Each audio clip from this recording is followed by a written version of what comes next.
I never asked to be born. Hell, my parents never asked for me either. The way my mom tells it, she was young and stupid, head over heels for some guy who couldn't keep it in his pants. Next thing you know, boom, baby on the way. That baby was me, Sheila, the mistake. Mom wanted to get rid of me, but both sets of grandparents found out and shut that down real quick. Back then, you didn't raise kids alone. So Mom and Dad got hitched, and I came along kicking and screaming 9 months later. Dad never let me forget how I'd ruined his life. There goes my youth, he'd mutter every time he looked at me. To him, I wasn't a daughter, I was a ball and chain, dragging him down from the life he thought he deserved. For 10 years, it was just the three of us in that little house. Me, tiptoeing around, trying not to piss off Dad. Mom, cooking and cleaning like her life depended on it. And Dad, coming home from work with a scowl that only deepened when he saw me. Then came the miracle, my little sister. Sarah, the golden child. The one they actually wanted. And me? I was shoved even further into the background. Sheila, watch your sister. Sheila, be quiet. Sarah's sleeping.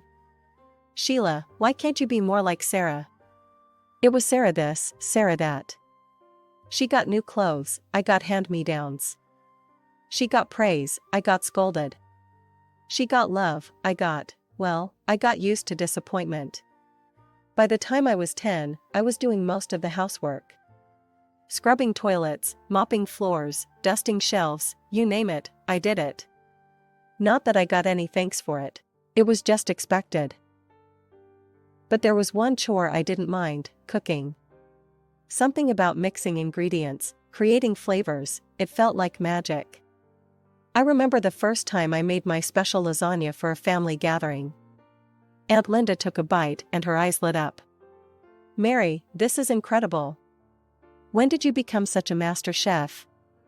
Mom just smiled and nodded, soaking up the praise. I stood in the corner, invisible as always. Actually, I made it, I said, trying to make my voice heard. Aunt Linda laughed, like I'd just told a joke. Sheila likes to help in the kitchen sometimes, Mom cut in smoothly, still basking in the compliments. Isn't that right, dear? I shut my mouth, knowing it was pointless. No one ever believed me anyway. Growing up, the kitchen became my sanctuary. While Sarah got showered with attention and gifts, I found solace in pots and pans. By the time I hit high school, I could whip up a mean pot roast that even Dad couldn't complain about. Not bad, he'd grunt, shoveling food into his mouth. Coming from him, that was high praise. But it wasn't just about feeding my family. I had bigger dreams. Every night, I'd close my eyes and picture it, my own restaurant, bustling with happy customers, all of them savoring my creations. One night at dinner, I couldn't hold it in anymore. I want to open a restaurant someday, I blurted out. The silence that followed was deafening. Then Sarah snickered. You? A restaurant? Mom looked concerned, like I'd just announced I wanted to be an astronaut. Dad didn't even look up from his plate. Restaurants fail all the time, you'd be broke in a month. But I'm good at cooking, I protested. Everyone likes my food. Everyone likes free food, Dad scoffed. Doesn't mean they'd pay for it. Sarah piped up, her voice sickeningly sweet. Maybe you could work at McDonald's, Sheila. I hear they're always hiring. When it came time for college, I set my sights on the best culinary school I could find. To my shock, Dad agreed to pay for it. This is your inheritance, he said gruffly. Don't expect anything else. The house, the savings, that's all going to Sarah. I should have been hurt, but honestly, I was too excited about culinary school to care. This was my chance to prove myself, to learn from real chefs and hone my skills. College was a whirlwind of chopping, sautéing, and baking. For the first time in my life, I felt like I belonged somewhere. My classmates actually appreciated my cooking, and my instructors praised my creativity. But reality came crashing back when I graduated. With no money for my own place, I had to move back home. The contrast between my college life and my family's indifference was stark. "So, you're a chef now?" Sarah smirked over dinner. "Does that mean you'll be doing all the cooking from now on?" Mom jumped in before I could respond. "That's a wonderful idea. Sheila can cook, and you can focus on your studies, dear." And just like that, I was back to being the family maid. But this time, with a culinary degree gathering dust on my shelf. I managed to land a job as an assistant chef at a local restaurant. The pay was lousy, but it was a foot in the door. Every night, I'd come home exhausted, only to face a mountain of dishes and laundry. "This is your rent," Mom would say, handing me a list of chores. "You're not a child anymore. You need to contribute." But I didn't let it break me. Every spare moment, I was planning, dreaming, scheming. I knew that someday, somehow, I'd have my own restaurant. And when that day came, I'd show them all what Sheila was really capable of. 2 years crawled by, each day a carbon copy of the last. I cooked, I cleaned, I worked my ass off at the restaurant, and I watched as Sarah continued to be showered with everything I'd ever wanted. The day Sarah started high school, Dad came home with a shit-eating grin on his face. "Sarah, honey," he called out. "Come see what I got you." We all trooped outside. There, sitting in our driveway like some kind of shiny insult, was a brand new car. A fucking car. "But, I can't even drive yet," Sarah said, her eyes wide. Dad laughed, tossing her the keys. "You will soon enough. My girl deserves the best, right from the start." I bit my tongue so hard I tasted blood. When I turned 16, I got a second-hand bike. And even that was only because I needed it to get to my part-time job. It didn't stop there. Every week, there was something new for precious Sarah. The latest iPhone, a MacBook Pro, designer clothes. They even renovated her bedroom, turning it into something that looked like it belonged in a luxury hotel. Meanwhile, I was still in my old room. The same faded wallpaper, the same creaky bed I'd had since I was 10. But hey, at least the spiders kept me company, right? I started thinking about moving out. Maybe I could find a roommate, split the rent on some tiny apartment. Anything would be better than this constant reminder of how little I mattered. But then came Christmas. I'd been saving up, determined to get everyone nice gifts for once. Show them I wasn't the failure they thought I was. I ended up buying lottery tickets for everyone, not the cheap scratch-offs, but tickets for the big jackpot. Christmas morning came, and I handed out the envelopes, trying not to look too eager. Mom opened hers first. Her face fell. "Oh, lottery tickets."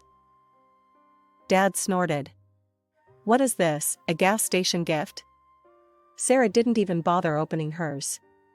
She just rolled her eyes. "Gee, thanks Sheila, real thoughtful." "Well," Mom said, her voice sickly sweet, "I guess since Sheila didn't really get us anything, she won't be expecting any gifts either. That seems fair, doesn't it?" I felt a lump forming in my throat. Without a word, I snatched the lottery tickets from Dad's hand. "You know what? I'll take them. Merry bloody Christmas." I stormed out, ignoring their shocked faces. Screw their family dinner. I texted my coworker, Jen. "Hey, you still at the restaurant? Mind some company?" An hour later, I was sitting at the bar of the closed restaurant, nursing a glass of cheap champagne with Jen. As the night wore on, Jen and I traded stories about horrible families and crushed dreams. It wasn't exactly a Hallmark Christmas, but at least I felt less alone. A few days later, I was at work as usual. During the break, I reached for my phone. There was a missed call from an unknown number. "Probably just another scam," I muttered, tossing the phone aside. But then it rang again. Same number. Curiosity got the better of me, and I answered. "Hello, is this Sheila Thompson?" a cheery voice asked. "Yeah, who's this?" "This is Linda from the State Lottery Commission. I'm calling to inform you that you're holding a winning ticket." I almost dropped the phone. "What? Are you serious?" "Absolutely. One of your tickets matched all the numbers in Christmas drawing." After taxes, your winnings come to $690,000. The world spun around me. In a daze, I headed home. My mind was racing. This was it. My chance to finally open my own restaurant. To show everyone what I could do. I burst through the front door, unable to contain my excitement. You won't believe what happened. They were all sitting at the kitchen table, looking at me like I'd grown a second head. I won the lottery, I blurted out. One of the tickets, the one I was going to give Mom, it won. $690,000 after taxes. For a moment, there was stunned silence. Then Sarah's shrill voice cut through the air. That money belongs to us, she screeched. You bought those tickets as gifts for Mom and Dad. Anything that belongs to them belongs to me. I felt like I'd been slapped. What? No, they gave the tickets back to me. They're mine. Mom and Dad exchanged a look. Sheila, Dad said slowly, be reasonable. You live under our roof. You owe us. Now, hand over that ticket. We'll take care of everything. I took a step back, my hand instinctively going to my pocket where the ticket was. No, I said, surprising even myself with how steady my voice was. This is my ticket, my win. I'm going to use it to open my own restaurant. Dad's face turned an alarming shade of red. Now you listen here, young lady. No, you listen. I shouted, years of pent-up frustration pouring out. I've spent my whole life being treated like a second-class citizen in this family. Well, not anymore. This is my chance, and I'm taking it. If that's how you feel, Mom said, her voice ice cold, then you can get out of this house. Now. I stared at them, these people who were supposed to love me unconditionally. In that moment, I saw them clearly for the first time. Fine, I said, my voice barely above a whisper. I'm gone. I stormed up to my room, threw some clothes and essentials into a bag, and walked out. They watched me go, probably thinking I'd come crawling back in a day or two. They couldn't have been more wrong. My first stop was the lottery office, to claim my winnings. Then, I headed straight to a real estate agent. I need an apartment, I told the surprised agent. Something available immediately. By that evening, I was sitting in my very own place. It wasn't much, a small one-bedroom in a decent part of town, but it was mine. All mine. As I sat on the floor, I hadn't had time to buy furniture yet, eating takeout and scrolling through restaurant equipment catalogs on my phone, I felt something I hadn't felt in years, hope. First things first, I needed a solid business plan. I spent weeks hunched over my laptop, researching, crunching numbers, and planning every detail. After what felt like a million revisions, I finally had a plan I was proud of. Next step, location. I scoured the city, looking for the perfect spot. Finally, I found it, a small, run-down space that had been empty for years. The landlord practically laughed when I said I wanted to turn it into a restaurant. Good luck with that, sweetheart, he chuckled, handing me the keys. I spent the next 3 months turning that dump into my dream. I hired contractors, picked out every fixture, and personally scrubbed every inch of the place. It was backbreaking work, but every blister and bruise felt like a badge of honor. Finally, opening day arrived. I stood in the kitchen, my kitchen, surrounded by the staff I'd handpicked and trained myself. The first order came in, and I felt a rush of adrenaline. Let's do this, I said, tying on my apron. The first few months were a whirlwind. I worked 18-hour days, cooking, managing, and doing whatever needed to be done. Slowly but surely, word started to spread. People loved my food, not just the taste, but the love and creativity I poured into every dish. I introduced a loyalty program for regular customers, giving them special discounts and first dibs on new menu items. It was a hit. Soon, I had a core group of regulars who came in so often, they felt like family. But I didn't stop there. I set up a delivery service, partnering with local couriers to bring my food right to people's homes. It was a gamble, quality control was a nightmare at first, but it paid off. Social media became my new best friend. I posted daily specials, behind-the-scenes kitchen videos, and engaged with customers online. My follower count grew, and with it, my customer base. 2 years in, I was turning a profit. It wasn't huge, but it was something. I started looking for a second location. Opening the second restaurant was easier in some ways. I knew what I was doing now, but harder in others. Suddenly, I couldn't be everywhere at once. I had to learn to delegate, to trust my staff, to maintain my standards when I wasn't there. But we made it work. And 3 years after that, I opened my third location. Before I knew it, I was the owner of a successful restaurant chain. Me, Sheila Thompson, the girl who was never supposed to amount to anything. I won't lie, it wasn't easy. There were nights I cried myself to sleep, wondering if I was in over my head. Days when I wanted to throw in the towel and admit defeat. But every time I walked into one of my restaurants, saw the happy customers, smelled the delicious food, I knew it was all worth it. It was just another Tuesday. I was in my office, going over the books for my newest restaurant, when my phone rang. I glanced at the screen and froze. It was a number I hadn't seen in years, home. For a moment, I considered letting it go to voicemail. But curiosity got the better of me. "Hello?" I answered, my voice cautious. "Sheila?" It was Mom. "Look, I know we've had our differences, but we need your help. It's about Sarah." Of course it was always about Sarah. "What about her?" I asked, trying to keep my voice neutral. Dad's voice came on the line. "She's in trouble, Sheila, she lost her job. They're accusing her of theft, and now no one will hire her. We were hoping you might have a position for her at one of your restaurants." I almost laughed. After everything they'd put me through, they had the nerve to ask for a favor? But then I thought about Sarah. Despite everything, she was still my sister. "Let me talk to her," I said. Sarah came on the line, her voice small and scared. "Sheila? I'm sorry for everything. I really need help." I closed my eyes, took a deep breath. "Okay," I said finally. "I'll give you a job. But listen up, there's no special treatment. You screw up, you're out. Got it?" "Yes. Thank you, Sarah gushed. The next morning, Sarah showed up right on time, looking nervous but determined. I put her to work as an administrator, starting her with basic tasks and slowly increasing her responsibilities. To my surprise, she seemed to take it seriously.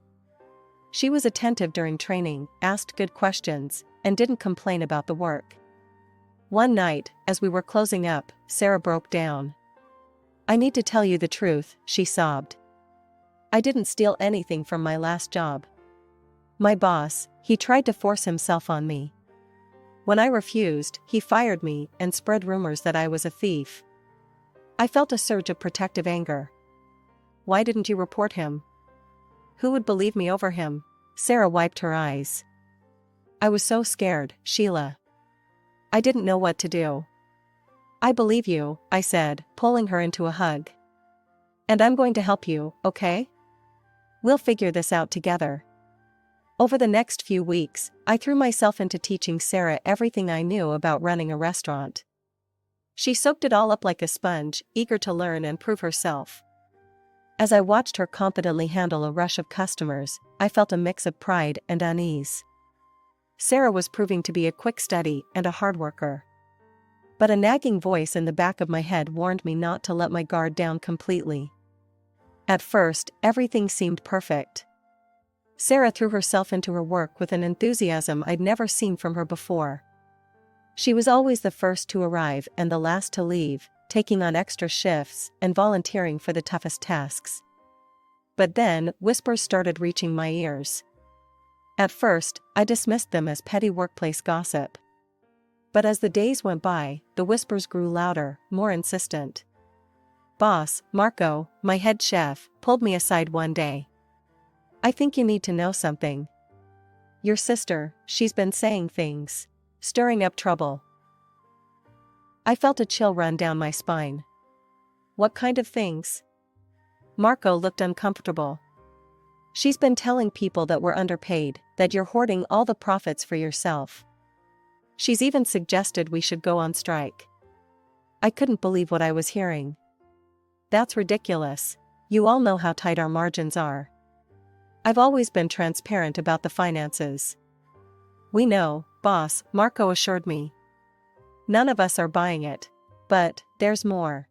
He went on to tell me how Sarah had been claiming that the restaurant rightfully belonged to her, that I had somehow cheated her out of her share of the family money. I felt like I'd been punched in the gut. After everything we'd been through, after I'd given her a second chance, this is how she repaid me? I confronted Sarah that evening, my hands shaking with anger and disappointment. What the hell do you think you're doing? I demanded. Sarah's face was a mask of innocence. What are you talking about, sis? I laid out everything I'd heard. To my shock, Sarah just shrugged. Oh, that, she said casually. I was just testing the staff's loyalty. You know, making sure they wouldn't turn on you. Looks like they passed with flying colors. I wanted to believe her. God, how I wanted to believe her. But something in her eyes, a glint of something cold and calculating, made me hesitate. Before I could press her further, we were interrupted by a frantic knock on my office door. It was Jenna, my assistant manager, looking pale and scared. Sheila, we've got a problem, she said. There's a big shortage in the cash register. Over $5,000 missing. We spent the next few hours going over the books, checking and rechecking the numbers. There was no mistake. A significant amount of cash had vanished.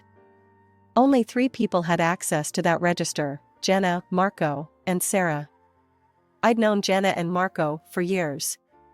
They'd been with me from the start, through all the ups and downs. I trusted them with my life. As if reading my thoughts, Sarah sidled up to me. You know, she said in a low voice, I've noticed Jenna staying late a lot lately. And she did just buy that fancy new car. As I watched her walk away, I knew I had a decision to make. I couldn't ignore this. Too much was at stake, my business, my reputation, the livelihoods of all my loyal employees. Late one night, after everyone had gone home, I installed hidden cameras around the cash registers. It felt wrong, like I was betraying my staff's trust. But I had no choice.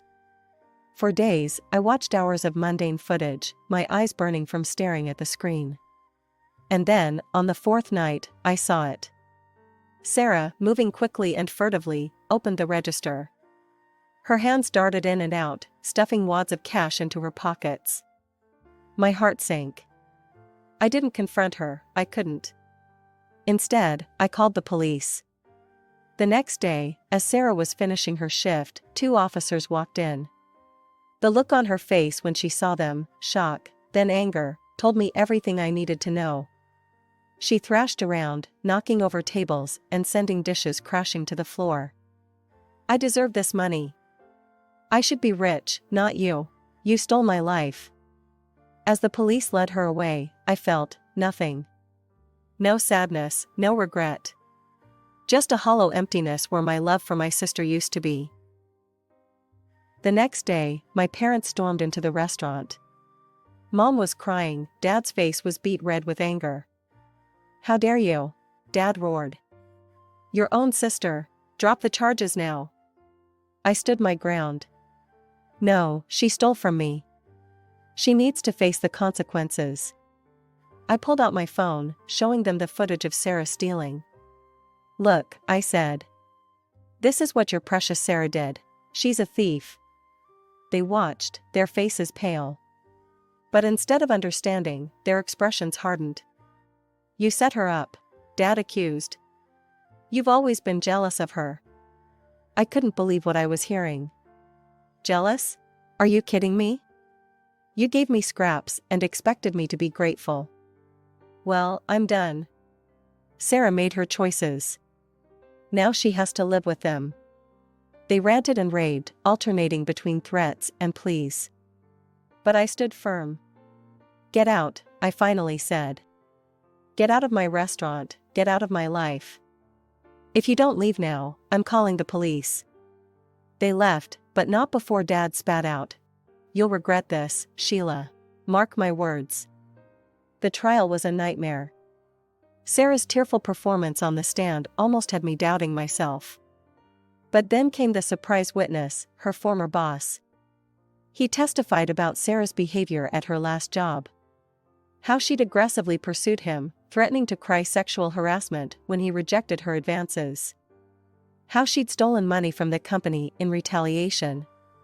In the end, the jury found her guilty. As they led her away, she looked at me one last time. There was no remorse in her eyes, only cold hatred. I haven't spoken to my family since that day. Sometimes, late at night, I wonder if I made the right choice. But then I look around at what I built, at the life I've made for myself, and I know I did. As I stand in the kitchen of my newest restaurant, watching my staff prepare for the dinner rush, I feel a sense of peace wash over me. This is my family now. This is my home. And nobody, not Sarah, not my parents, not anyone, can take that away from me.